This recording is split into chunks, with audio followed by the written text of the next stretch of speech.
ಹರೇ ಕೃಷ್ಣ. ಅಧ್ಯಾಯ 2 ಶ್ಲೋಕ 33.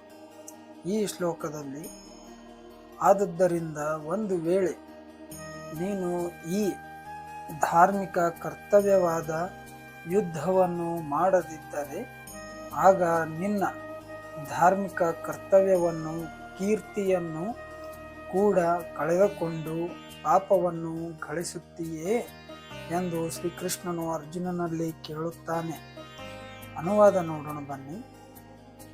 ನೀನೇನಾದರೂ ಯುದ್ಧ ಮಾಡಬೇಕಾದ ನಿನ್ನ ಸ್ವಧರ್ಮವನ್ನು ಪಾಲಿಸದೇ ಇದ್ದರೆ ನಿನ್ನ ಕರ್ತವ್ಯವನ್ನು ಅಲಕ್ಷ್ಯ ಮಾಡದೆ ಪಾಪಕ್ಕೊಳಗಾಗುತ್ತೀಯೇ, ಯೋಧನಾಗಿ ನಿನ್ನ ಕೀರ್ತಿ ಕಳೆದುಕೊಳ್ಳುತ್ತೀಯೇ. ಭಾವಾರ್ಥ ನೋಡೋಣ ಬನ್ನಿ. ಅರ್ಜುನನು ಪ್ರಸಿದ್ಧ ಯೋಧ. ಶಿವನು ಸೇರಿದಂತೆ ಹಲವರು ಮಹಾದೇವತೆಗಳೊಂದಿಗೆ ಹೋರಾಡಿ ಕೀರ್ತಿಯನ್ನು ಗಳಿಸಿದ್ದ.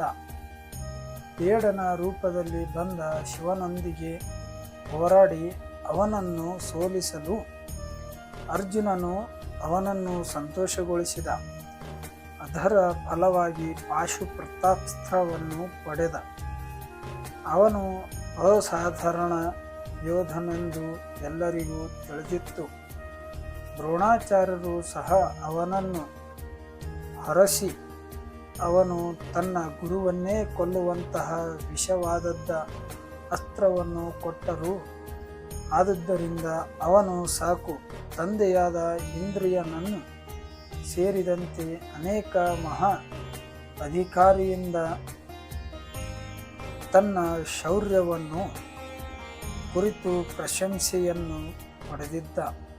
ಈ ಯುದ್ಧ ಭೂಮಿಯಲ್ಲಿ ಹಿಮ್ಮೆಟ್ಟಿದರೆ ಅವನು ಕ್ಷತ್ರಿಯನಾದ ಸ್ವಧರ್ಮವನ್ನು ಅಲಕ್ಷ್ಯ ಮಾಡುವುದು ಮಾತ್ರವಲ್ಲ, ತನ್ನ ಕೀರ್ತಿಯನ್ನೆಲ್ಲ ಕಳೆದುಕೊಳ್ಳುವವನು ಮತ್ತು ನರಕಕ್ಕೆ ರಾಜಮಾರ್ಗವು ಅವನ ಮುಂದೆ ತೆರೆದುಕೊಳ್ಳುತ್ತದೆ. ಇದನ್ನೇ ಬೇರೆ ಮಾತುಗಳಲ್ಲಿ ಹೇಳುವುದಾದರೆ ಅವನು ಯುದ್ಧ ಮಾಡಿದರೆ ನರಕಕ್ಕೆ ಹೋಗುವುದಿಲ್ಲ, ಯುದ್ಧ ಮಾಡದಿದ್ದರೆ ನರಕಕ್ಕೆ ಹೋಗುತ್ತಾನೆ.